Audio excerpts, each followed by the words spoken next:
Hello, Internet. Do you mind if I come forth with some emotional honesty? I do own a ring light. I'm not using it at the moment. This is not great lighting. I've had a terrible day. I'm not presenting myself the way I would prefer to be presenting myself, but I think that's important for what I have to offer. I've just been through an experience that has stripped me right back down to some of the toughest things I've ever felt in my life. And I think that's where I'm supposed to start with this video. I've tried a bunch of different times to start talking about this, and it just didn't feel real in the way that I feel it actually needs to be. I am told I'm a very weird person, and I believe it based on the way people interact with me, but I don't. Well, weird usually has an energy attached to it that's negative. Even jokingly, there's still just something about the word that doesn't always feel like it's supposed to mean a good thing, but it is a good thing. Being unique. I think that's what everybody's on the internet trying to prove all the time. Everybody's trying to impose some sort of image that stands out. And a lot of the time, what stands out ends up looking like more of the same thing that we're always being shown. Maybe we can blame algorithms or agendas or whatever, but really it's our own faults. We are looking for comfort in what's the same, what we are used to seeing all the time, and kind of running away from all the things that actually make us the people that we are. We're running away from our own healing. The healing process comes from understanding who you uniquely are and imposing that into the world instead of showing the world more of the same thing that's constantly being pushed out.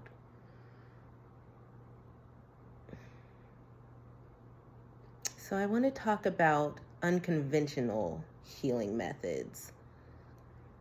Not everybody, but now it's popular and familiar to turn to crystals or, I do readings. I love crystals. I have all of the things I might mention, singing bowls, all of these things that are outside of ourselves, that are useful tools, but aren't the heart of what it means to actually go through a healing experience, the ugly, raw nakedness of the human self. Not just the human self, but understanding that your human self is a reflection of whatever energy you attach to a higher power, a creator, to God. The name that you use doesn't really matter. It just matters that you feel that connection to it. And I think people get intimidated by the idea of healing because they think they need something outside of themselves to get them there. And they think that it just means being happy all the time or being constantly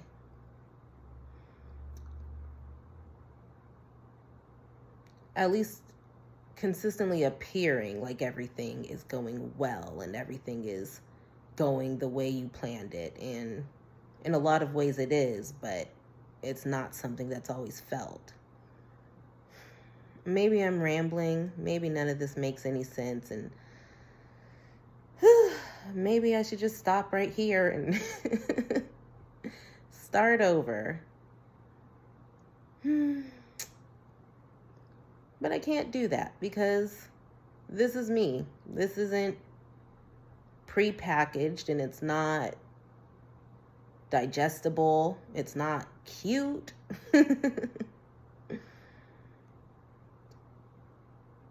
But I think a lot of the problem is that we are constantly being pumped with a bunch of different information, and we haven't learned how to look at the information that's being given to us and find something good in it. Even if most of it is an illusion, finding what's true within that information and how it will actually benefit you.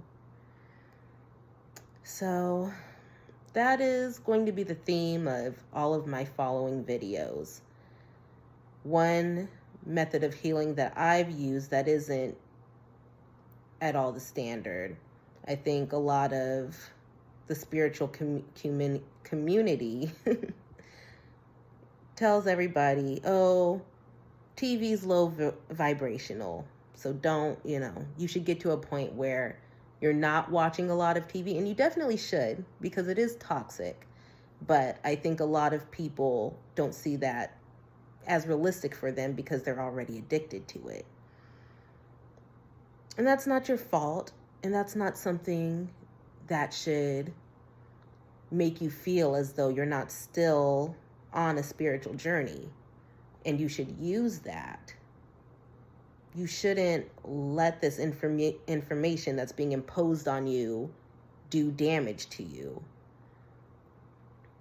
My idea is that you can reverse the programming, reverse the damage of all of that negative energy that may exist there, may exist within other people who trigger you, may exist in the bad experiences you may have had, and finding what part of this experience is a conversation with God. So, really just opening up the topic. My name's Jasmine Rice. My business is Big Open Spaces Healing, and that's the energy that I want to project into the world. I want people to think about how they can get to their next level of existence, because you can't just stay forever stuck in whatever mode you're currently in. People crave something bigger. And a lot of the time we get distracted by working all the time. I'm definitely guilty of that, replacing my spirituality with work, or, when you try to make your spirituality a part of your work, sometimes you get so distracted by the tools that you're using that you forget about the bigger project. But you are the bigger project, and you have to take your life seriously. You have to stop letting your mind and your energy and your spirit go to waste and start living within your purpose. I don't have a clever ending. I don't have any of this planned out. I just wanted to push myself out of my comfort zone. And hopefully we can enjoy this journey together. Maybe you will completely ignore that I even posted this, because I know that what I have to offer from here on out will be worth the time and will be a lot more entertaining and a little bit cuter. The end.